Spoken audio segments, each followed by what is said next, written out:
All right, let's get started. So again, quick reminders, next week lab will be makeup. So if you missed any labs individually, you can do them Tuesday or Thursday. Then otherwise, class makeup on Thursday for the Thursday lab people that missed the acid rain lab or whatever lab we missed. And then on that note, so I think there's some issues with the journal article for the acid rain lab. So I posted it under labs, and then there's a CHEM article for acid deposition. And let me know if there are any other issues. Might have to check out this week's one too to see if there are issues or not. And then, of course, midterm next week. Don't forget. Oh, and with that, so I did also open up, there are old resources from Dorothy, but I posted them so you can check out this review folder. So again, I think that's all like Dorothy's materials in there. And of course, we'll do our review on Tuesday, but I figured you could at least look at that and have that as a resource. All right, other questions, comments? And then hopefully I'll also try to hand back your papers either today or next week. So I've obviously been a little slow to give you feedback, but yeah, I'll be doing that. And then again, just meet individually with me if you have like further questions. I try to write like comments, but yeah, just let me know if you want to meet. That'll be good.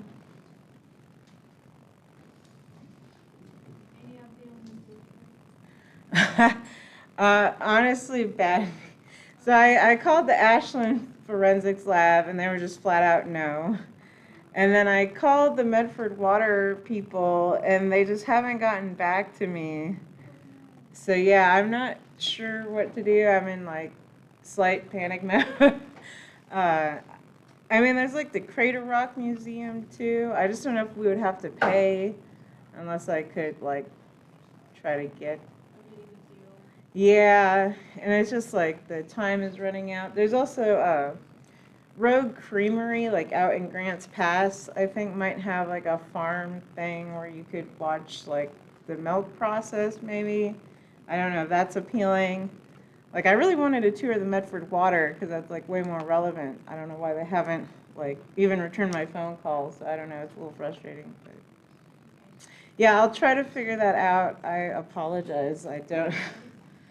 Yeah, kind of a mess. Like, I don't know what's going on. Or if other people have other brilliant ideas or connections of, I mean, there's also like the Nielsen lab. I just don't know that that one would be exciting because again, it's like boxes if they were to let us visit. But yeah, I was pretty sad about the Ashland lab.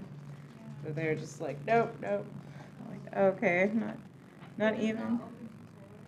That's what they sounded like, yeah, which I didn't know that, and I used to have a contact there that was all like, yeah, I owe you a tour, but she's gone, and no one wanted to honor it. So, yeah, sad face for now. So I'll try to figure that out, obviously sooner rather than later, as our quarter's flying by. Yeah, I mean, otherwise, like I said, I'm open to alternative labs. Ice cream making, cookie making, something, if we have to get creative at the end. But yeah, we can keep, there's also like soap making labs we could do for kind of fun. So yeah, we could think about other alternative assignments and activities. All right, so let's continue with this. And so we had kind of left off on this electrochemical cell.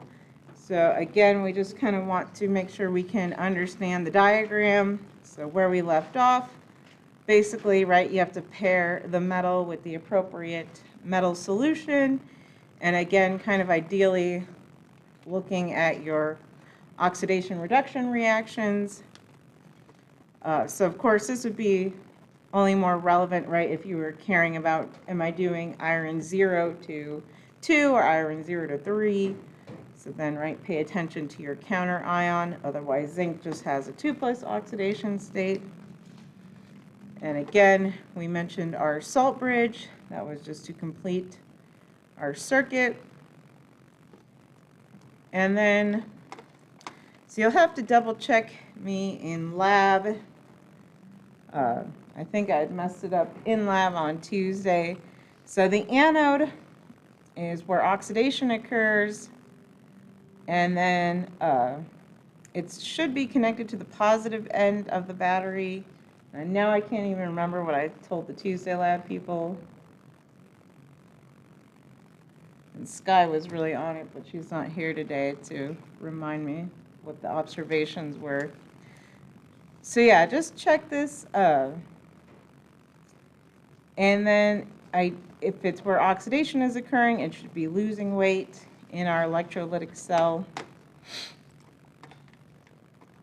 And then our cathode is the electrode where reduction occurs, so cathode, reduction. And that's the best way to remember it is, right, anode starts with a vowel, and then oxidation starts with a vowel, so they're paired together. And then again, reduction always occurs at the cathode and should be connected to the negative end of the battery, but again, double check that in lab today.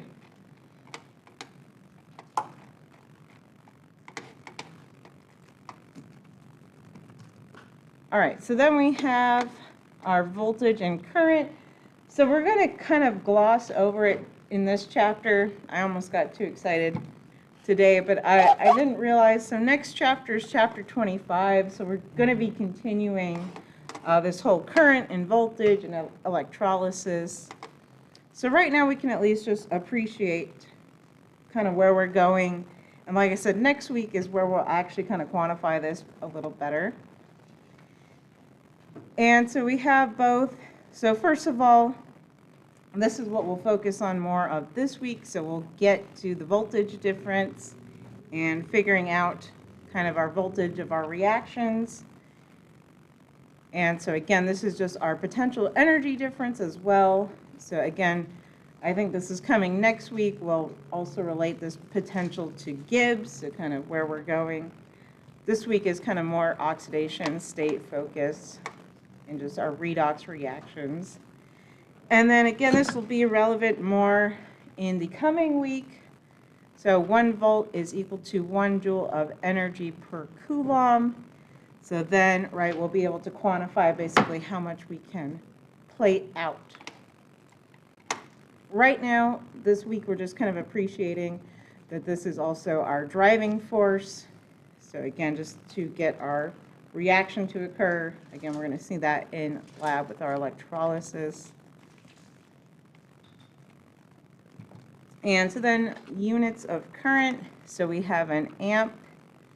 And so that's just the number of electrons that flow through the system per second. And 1 amp of current is 1 coulomb of charge. And so 1 amp is this many electrons. And so like I said, we'll save this for next week. So that's covered in your textbook in chapter 25 of where we'll, again, figure out how much we can plate out of different metals. And then again, right now, big concepts. Okay, larger batteries tend to produce larger currents. You can have larger voltage. All right, so let's get into our cell potential.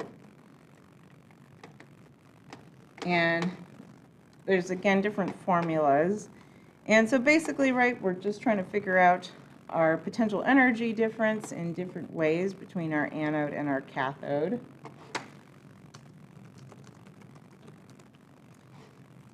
And our cell potential, as we've kind of seen, is, again, right, the ease at which either something is reduced at the cathode and something is oxidized at the anode. And then, of course, we have our standard cell potentials. Again, this is just our standard.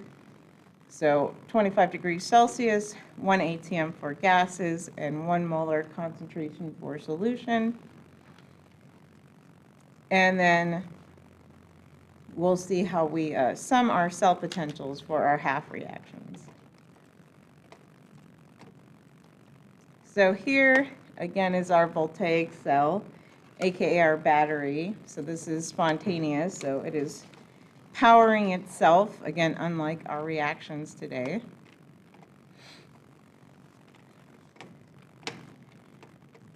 So blah, blah, blah. So let's, let's calculate our cell potential.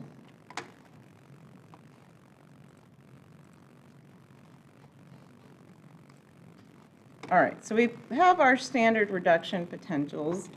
And this also goes into how do we know, right, which one is going to be our anode and undergoing oxidation, which one is being reduced, right?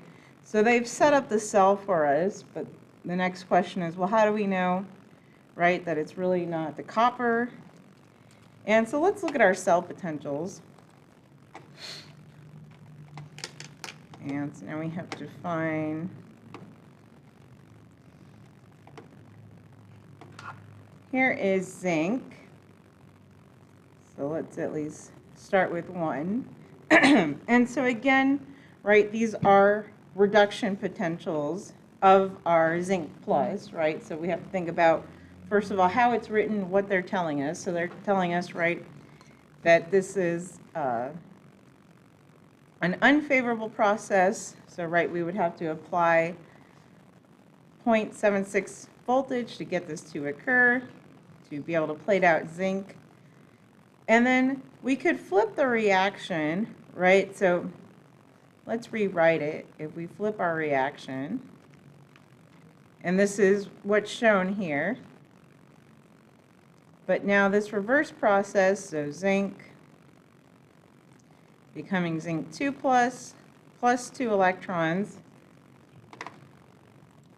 And so now we can take just our equation here. And because we flip the equation, we flip our sign. So now this is plus 0.76. Okay. So now let's find copper.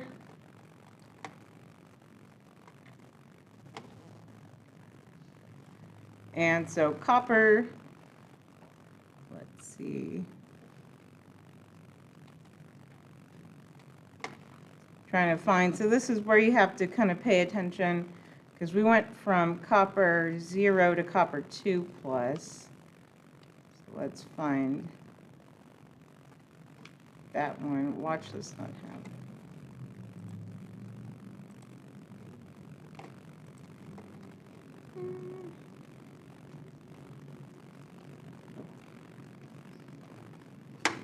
Oh no, does it really not have this reduction potential?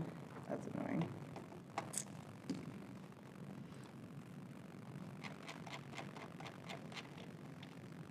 All right, I'll steal it from this page since apparently that one didn't have it. All right, so then copper's reduction potential, I just wish we had seen it on the standard chart. I can't believe it doesn't have copper 2 plus. All right, so we'd have to look at another chart. Maybe I don't have copies of what I gave y'all. But we should find this copper, and it's probably written as copper 2 plus 2 electrons is positive 0.34 volts. I'll have to find another reduction potential later. And so again, we want to write it in the way that it is going. So in this case, right, again, copper 2 plus, so since I pulled it from here, I'm going to have to flip the sign. So I'm going to do so. So copper 2 plus 2 electrons gives me copper. And again, flipping this, so positive 0.34 volts. And so now we can just kind of, right, pause here. all we're checking is, okay, right, I have my zinc. It is my reducing agent, so right, it underwent oxidation. So reducing agent supplying the electrons. And then copper is going to be our oxidizing agent, right? It gets reduced. And then now we can add these equations together since we have our two oxidation reduction reactions, again, written appropriately, how they are reacting. And so if we add them together,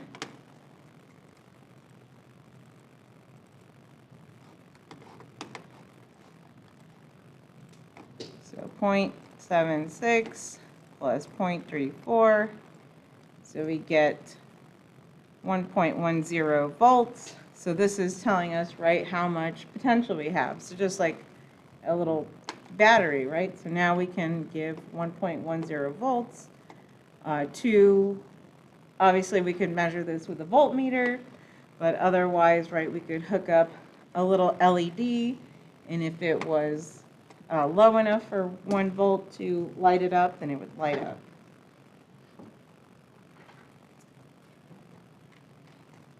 And so again, that's how you can tell kind of who's who. And so obviously, right, you could have tried the other reaction. So again, just kind of more thought experiment, or why the reverse doesn't work, again, for a spontaneous cell. So copper, and it's really, it just would run in the opposite direction. So, and we can just, again, see this. So obviously the signs would flip if we flip these equations. And so, right, technically that gives us a potential of negative 1.10. And so again, right, negative just saying non-spontaneous. But all this is really saying is, well, zinc cannot function in this form and neither can copper, right? So then this is telling you, well, zinc, again, has to be the anode and copper would formally be the cathode, right? And so again, you would, that would be the flow of electrons. So then our electrons, again, would flow from zinc to copper.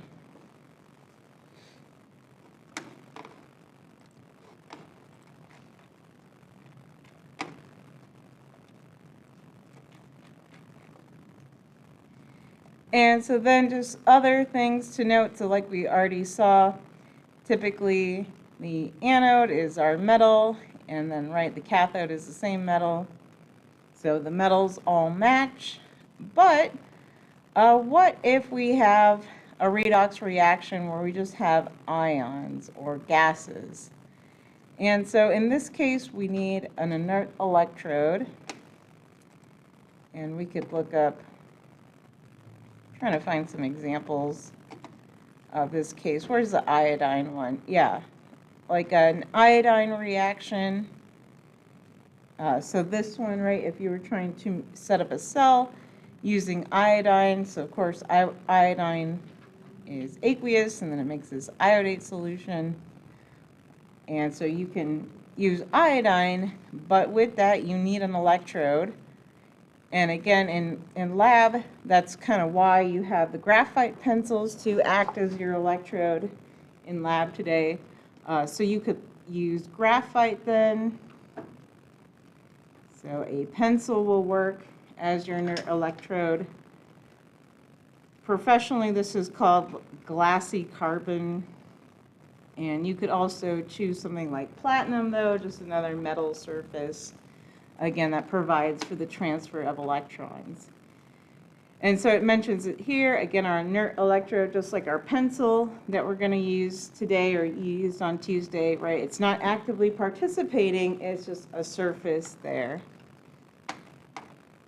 And so again, just like you polished or shaved your graphite pencil in lab, if you needed to do that same thing with these glassy carbons or platinum electrodes, you're going to have to polish them, clean them between the runs, as they could get dirty.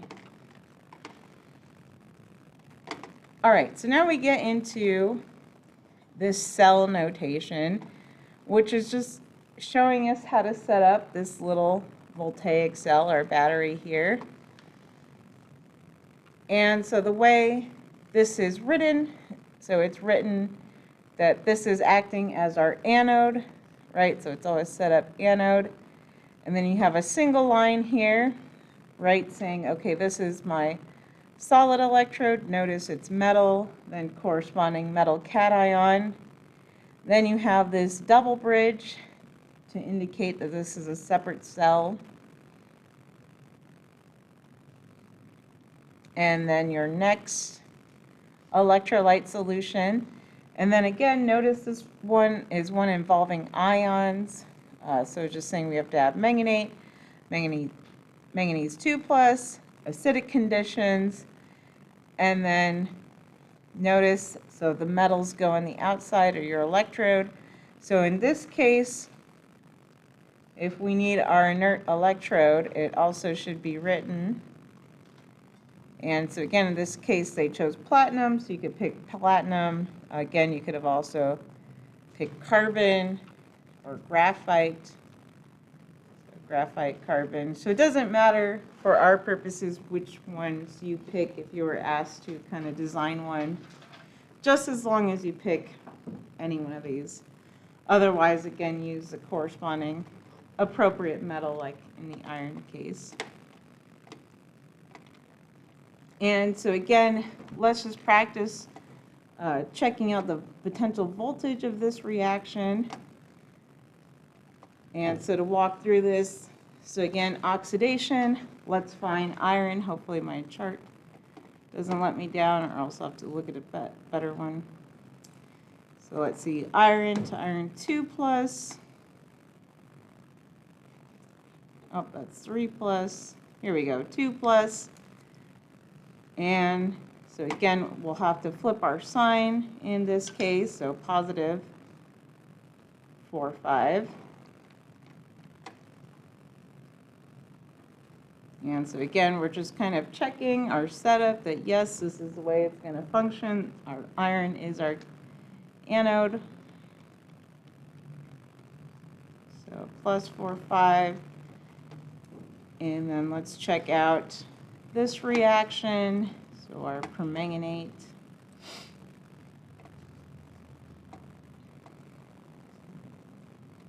So where's manganese 2 plus here? See this one, but that's not quite the correct one. Here we go. All right, so again, we have to figure out, is this the correct one? No, it's not. Too many permanganates. Okay, I finally found the correct one. So now it is this top one here. So again, looking at it, so our reduction reaction, oh, I'm just making sure I picked the correct one. I think I still have the wrong one. Oh, 5 electrons, okay. So that's again, right, where you kind of have to be careful with this, so make sure you're picking the correct one. Okay, so now I finally have picked the correct one, right? That was a 4 plus oxidation state, so that's why that was wrong. All right, so now we're going 2 plus to 7, or rather 7 plus to 2 plus, since it's getting reduced, so we can just write down this electron volt, right? It's already in the correct direction, so 1.51, and again, we're just going to verify that this is going to be spontaneous. That's all we're proving here.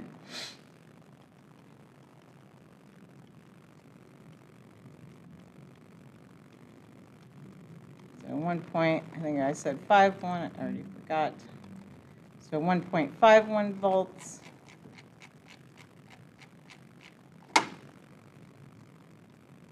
And so notice when you add your potentials too, right, you don't have to account for the electrons or anything. That's right for later, for balancing. Right now for the reduction potentials, you're just comparing these two potentials. So we don't need to do anything.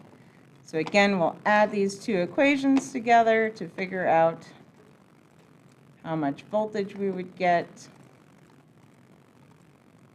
And so if we set up this electrochemical cell, then I would expect to get 1.96 volts from it.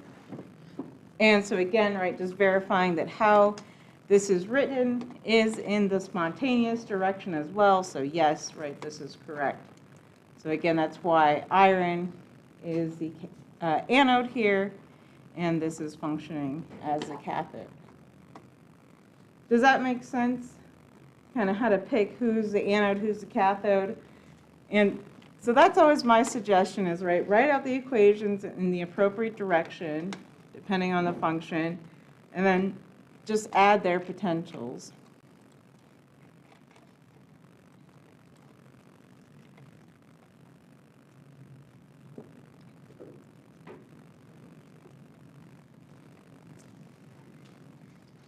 And so blah, blah, blah.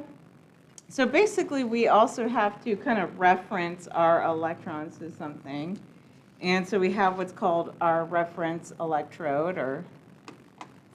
And so we had to assign something. So this is, again, kind of where these voltages come from. And so we've assigned the reduction of H plus to H2 as our standard hydrogen electrode, or She, so this is just a reference. And so all this means too is when a chemist has made a new molecule and they want to get the reduction potential of it, then they have to test it compared to a reference electrode. So you have to run your reference electrode and then your compound. And so again, this is set to be 0, so then everything else is measured relative to that. So that's where our reduction potentials come from. And so again, that's what dictates what lies where. So let's find our 0. So just kind of, again, appreciate where our 0 setting is. So here's our hydrogen reduction potential. Again, just set at 0, and then everything is measured relative to that.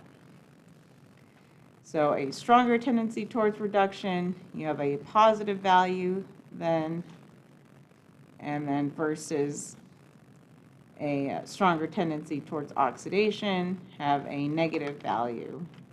So again, all these things that are reducing agents have a negative value. And then again, like we're seeing, we can flip these reactions. You flip the sign. And so these are just other kind of visual ways to see this. Spontaneous reactions. And so again, to me, it's kind of confusing. I prefer flipping it. So if this is going to act as the anode, then I want to see the voltage written that way. So that's my criticism with this. So some you'll notice this with the cell potential is sometimes I just like plug it in a straight formula. But to me, this is confusing. So right, we flipped the equation, and so we should have flipped the voltage, in my opinion, and then added them. But again, if they're doing it formula-wise, they won't do that.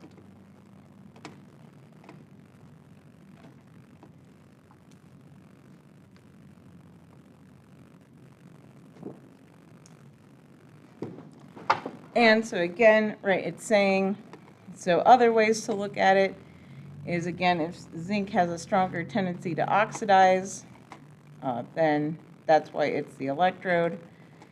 And so if it has a stronger tendency to oxidize, so on this chart, the other way to kind of think about it is zinc is lower than copper, although we need a better copper comparison. And so again, here's kind of the hint. I still think it's better to add them numerically. And so again, if it's higher on the table, stronger tendency for the reactant to be reduced, like we saw. Lower, then it's going to be the oxidizing oxidized.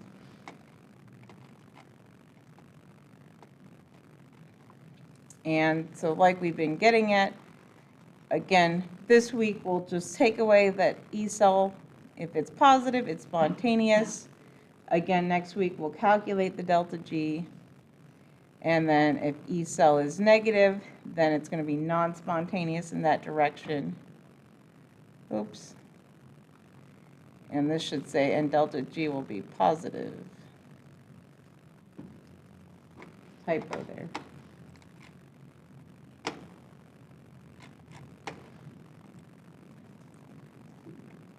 All right, so that's good so far with kind of our EChem. So now we want to practice some structures. So doing more oxidation states of weird compounds.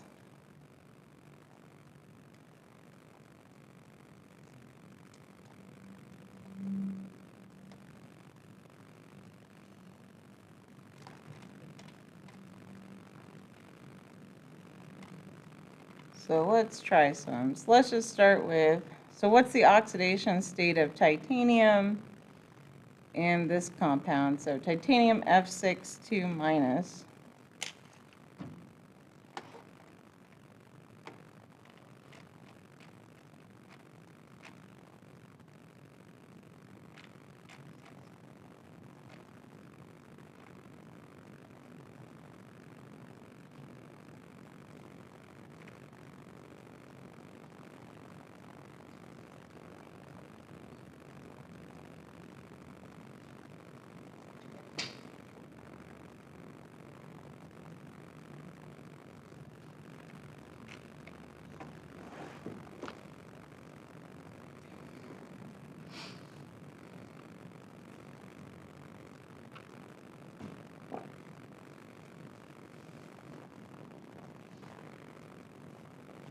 So what do we think for this one?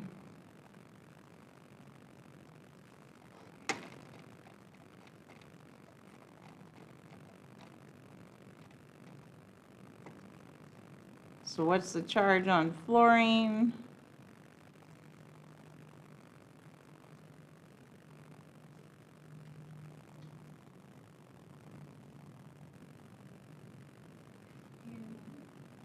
So -1 for fluorine, so -1 times 6, so -6.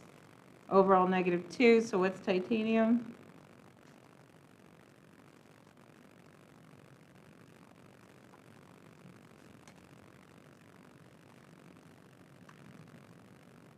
What's titanium? Just solve the algebra.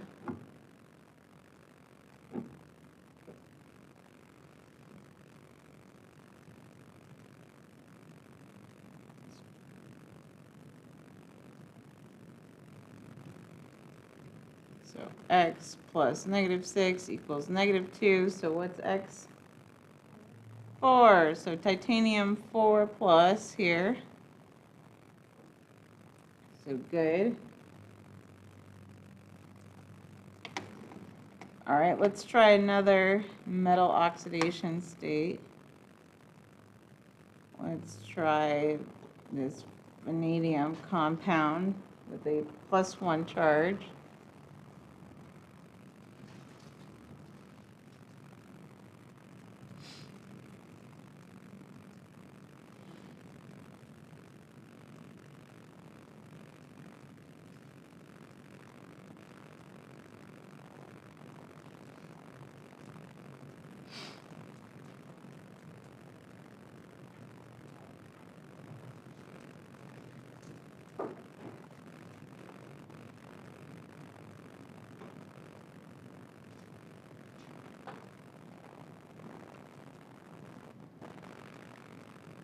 So what do we get for vanadium's oxidation state?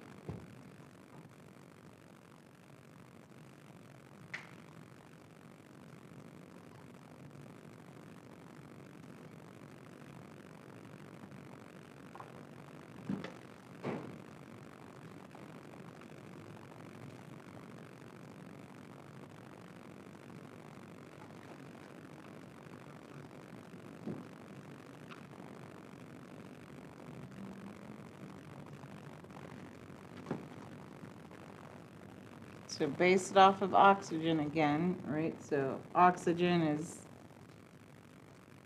always what? Yeah, so -2 times 2, so -4, so we have x plus -4 equals +1. So what's x? Yeah, 5. So vanadium 5 plus. And then this is kind of extra, but we could think about what this means, right? And so we can draw out our structure. And again, our Lewis dot structures are so powerful. And so if you turn around and look at the periodic table, you notice vanadium has that kind of 5 on it. So it's kind of considered D5 roughly to get into transition metal chemistry a little. And so if vanadium is D5, well, we can actually see that all those 5 electrons are involved in bonding. So one of those went away in this positive charge. So there's 1 electron.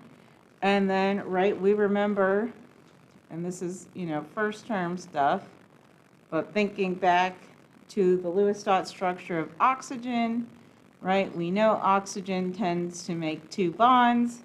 So yes, each one of those oxygens made 2 bonds with vanadium. And so that's where vanadium's other 4 electrons are. So 1, 2, 3, 4. So 4 electrons involved in bonding, and that other electron of vanadium, right, went away somewhere. So kind of powerful stuff there too, leading up to metallic chemistry. Let's shift gears for a second. So now let's do oxidation states for organic compounds. And now we want to do it a little bit differently than I think we've done it before. And so what I mean by that is sometimes, right, we take these formulas, C whatever, H blah, OZ, and then we just kind of do this mathematical thing. And then if you remember, right, carbon tends to end up with like weird half oxidation steps and all that stuff. And so that's because we're just looking at an average. And so let's take a better look. So now we need to take an actual analysis. And so let's start with methane.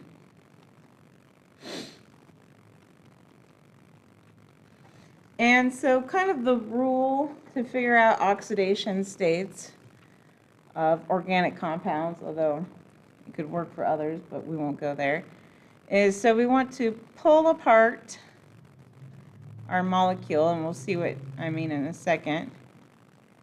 And we want to give electrons to the most electronegative. All right, so let's do that with methane. So if we're going to pull this apart, so carbon is more electronegative.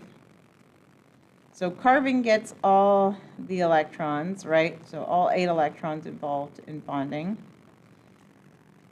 leaving naked hydrogens. And so now we can calculate its oxidation state based off of its formal charge. And so drawing this, so hydrogen normally has 1 valence electron. It has 0 on there. So all these are in a +1 oxidation state. Okay. And then carbon, right, normally has 4 valence electrons. So 4 minus, it has 8 on it right now. So carbon is formally in this -4 oxidation state. So again, this is kind of electron bookkeeping. And then you want to make sure that it sums to the appropriate charges. So obviously methane doesn't have a charge, so it sums to 0. So now we can try that. Let's look at another case. And so now what happens if we have a carbon-carbon bond, for instance?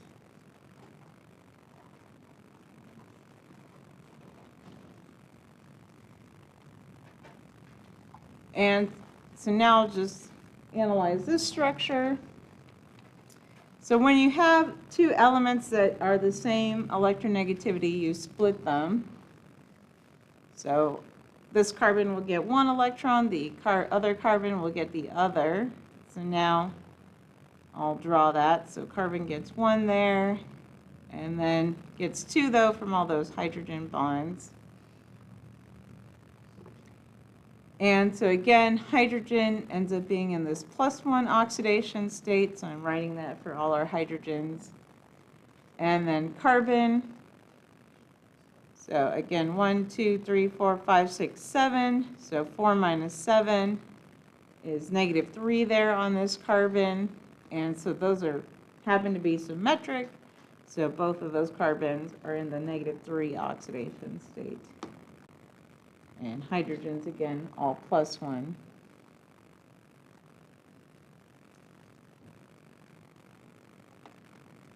So let's look at another one.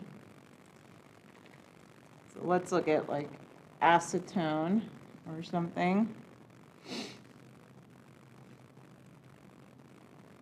Now we can take acetone and again do a similar analysis. So now I'll pluck them off again. I should have drawn the lone pairs on here. Don't forget those. And then it gets all 8, right? So it's both from our bond, since it's more electronegative than carbon. And then this carbon will just get 1 now, right? From splitting these bonds. And then we can finish the rest of the analysis of these carbons. So they look like so. All right, so looking at our different pieces here. So what oxidation state is my oxygen in?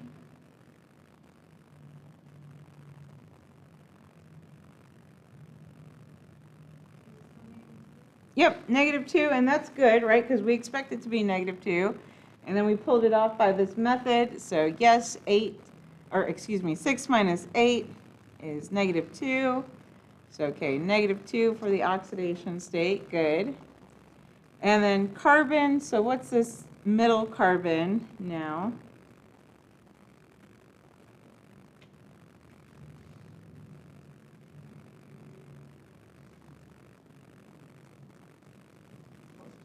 So +2 exactly.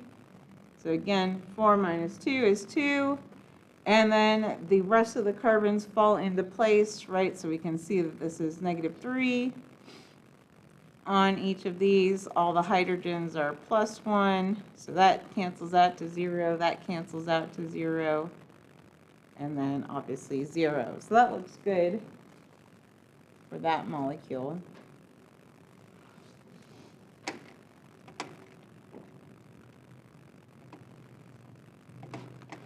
Let's try.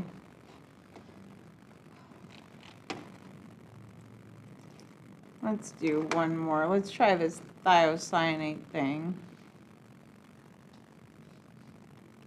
So I'll draw out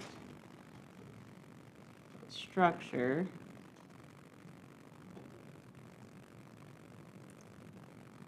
So this is thiocyanate. So what's the oxidation state of everything here? So try that on your own for a second. Pull everything off. And then remember, this one is going to equal -1, though, since we have a charge.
So then check your thought process.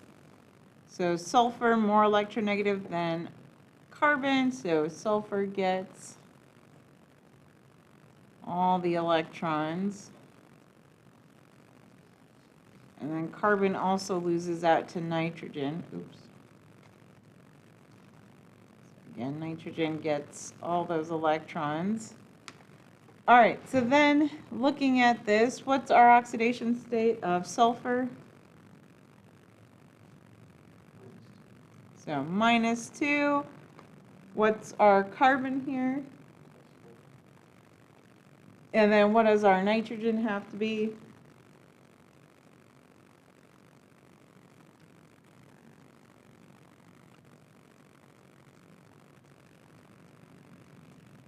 Slash, what does it work out to? But what does this work out to? -3, right? Yeah, so -3, and then again, just add that, so -2 plus -3, -5 plus 4, -1 matches back up to our desired charge.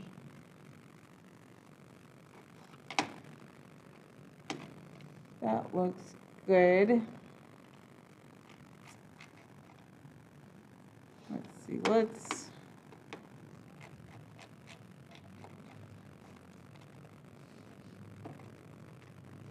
do one last tricky one.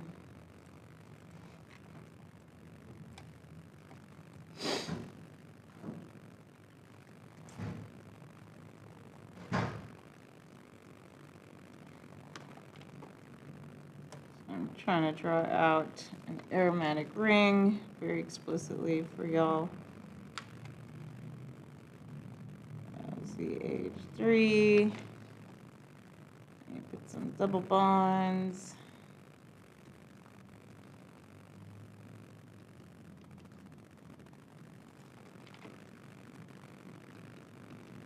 All right. Oh, and then I forgot all my hydrogens.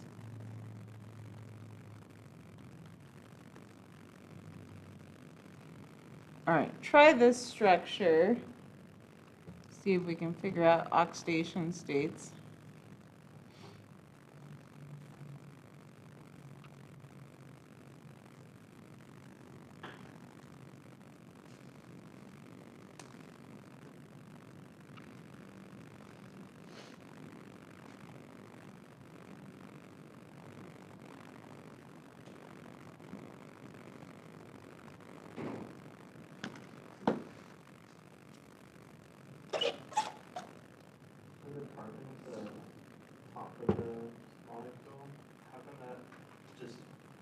Kind of like came up with this molecule on the fly. Why did you attach that top one as a carbon and not just a hydrogen? I just stuck a methyl group on there.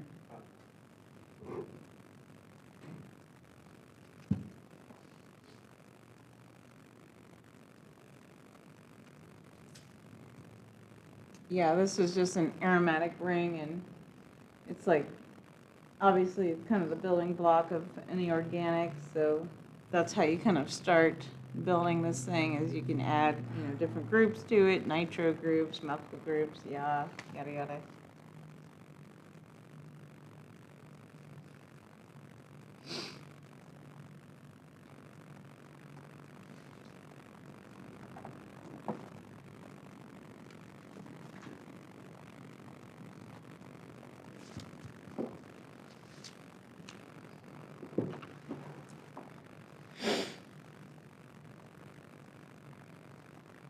So then I'll just kind of start going over it.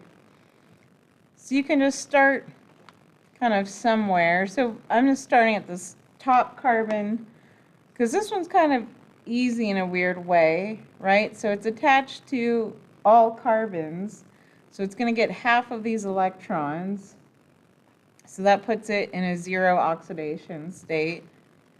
So I'm just kind of mentally pulling them off. And then if we look at this carbon, well, I expect all my hydrogens to be 1+, and then this carbon is going to be 3-. Of course, you can draw that out, again, kind of separately. And then you can kind of go through these organic ones a little quickly as well. So again, right, you have all these carbon-carbon bonds. So that gets those electrons evenly. So that's 1, 2, 3. But then it gets 2, right, because it beats out the hydrogen, which I kind of expect, because I expect hydrogen to be 1+ typically. And then that makes this carbon -1. This pattern just kind of repeats.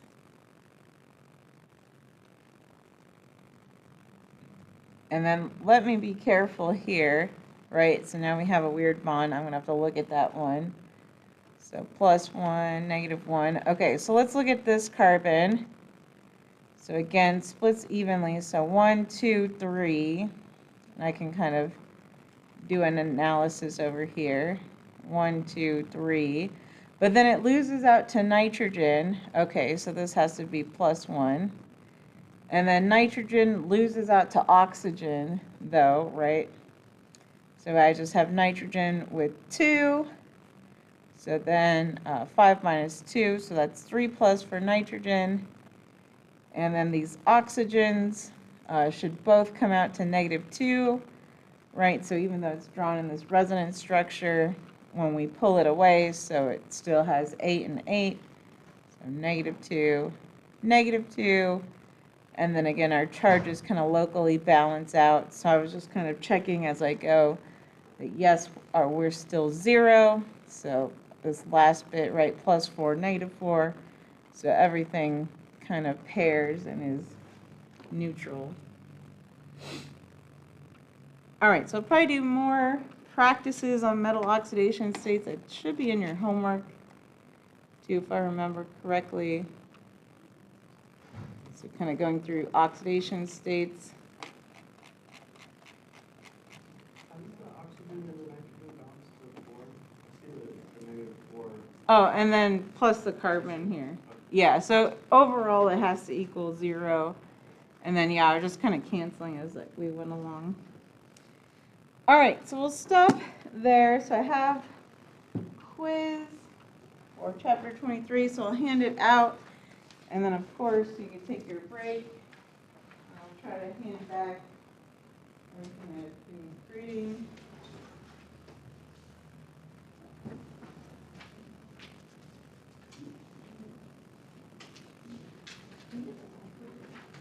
I think, yeah, I don't have copies. I think they're in lab or something.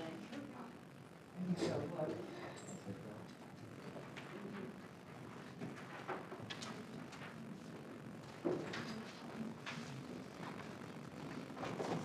So yeah, take your break if you need to.